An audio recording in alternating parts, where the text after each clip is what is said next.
একটা জিনিস আন্দাজ করো বন্ধুরা, সুষ্ঠু এবং শান্তশিষ্ট একটা বিকেল বেলা, তোমার বন্ধু বান্ধব তোমার পাশে এবং ছোট একটা রেস্টুরেন্টে বা কফি শপে তোমাদের দেখা করা এবং এক জায়গায় আড্ডা দেওয়া। এই সিচুয়েশনটা তোমরা তখনই ভালোভাবে বুঝতে পারবে যখন তোমরা 12 পাস করবে, যখন তোমাদের বন্ধু বান্ধবরা পাশে থাকবে না, দূরে দূরে থাকবে, শুধু কানেকশন থাকবে মোবাইলের, হোয়াটসঅ্যাপের স্ট্যাটাসে অথবা ফেসবুকের স্টোরিতে। আসলে দিনটা ছিল রবিবার। আজকে আমার কথা শুনে দুইটা বান্ধবী এত কষ্ট করে আমাদের এখানে চলে আসলো, এই জন্য তাদের সর্বপ্রথম আমার মন থেকে খুব অনেক অনেক ভালোবাসা। যাই হোক, আজ এপ্রিলের 14 তারিখ আর বাংলাতে 1431 সনের আর কি পয়লা বৈশাখ। যাই হোক, বন্ধু বান্ধবীর সাথে বিকেল বেলাটা খুব ভালোই কাটলো, অনেক মজা করলাম বিকেল বেলাটা তাদের সাথে।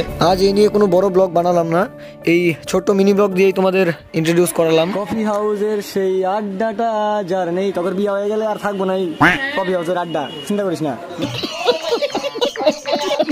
এই তো দেখো আমাদের কোল্ড ড্রিঙ্কস কিন্তু এসে পড়ছে, ঠিক আছে।